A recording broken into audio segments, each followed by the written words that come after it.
The night of the glamorous white Mayfair Ball in 1936 Beverly Hills is part of Hollywood lore. David O. Selznick, the president of the Mayfair Club at the time, asked Carole Lombard to organize the annual ball, as she was known for throwing the best parties in town. As honorary hostess, Carole's first edict, the event was to be an all-white soiree. All ladies were asked to wear white gowns, and the men white ties.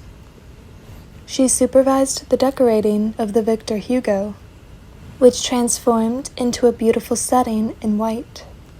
White flowers of every variety filled the room. Carole was all done up in tulle and violets. She looked like a veritable fairy queen in a gown made of row upon row of white bridal veiling festooned with handmade chiffon flowers. Tickets were $20 a couple, which allotted dinner, dancing, a show, and pretty fine company. It featured a who's who of the entertainment industry. Carole, whose date was Cesar Romero, didn't have much time to revel in her grand party, as she was preoccupied dashing around greeting the guests. Irene Dunne arrived in a Grecian gown of white crepe and fine sunray pleating worn in a golden girdle.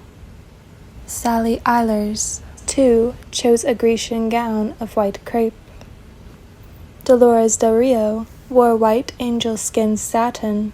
Joan Blondell chose white mousseline de soie, made with a pin-tucked bodice and a ruched cape which rose to her chin and fell backward below her waist in a daring décolletage. Joan Bennett favored the fringed idea in a Paris model. The wife of Harold Lloyd, Dolores Costello Barrymore, went one step further and topped off her attire with a white wig. Two dresses caused Carole to raise an eyebrow. Joe E. Brown's wife had arrived in light blue, and Jeanette MacDonald was gowned in muted orchid. Carole let the pastel colors slide, as they weren't too offensive to her color scheme. And then Norma Shearer walked in through the door. Arriving in grand style, on the arm of her husband, Irving Thalberg, Norma was quite the sight in a bright red halter-neck gown with ruching at the waist. It was designed by MGM's costume designer Adrian. Carole was furious. She had to be talked out of marching over to Norma and kicking her out or throwing a drink on that dress.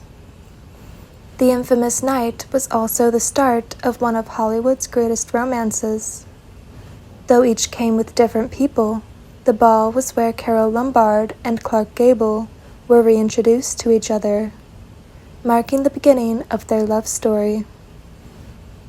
The next morning, reverberations of Carole Did It, and Wasn't That a Gorgeous Party, rumbling around Hollywood, signaled the end of one of Hollywood's most spectacular parties.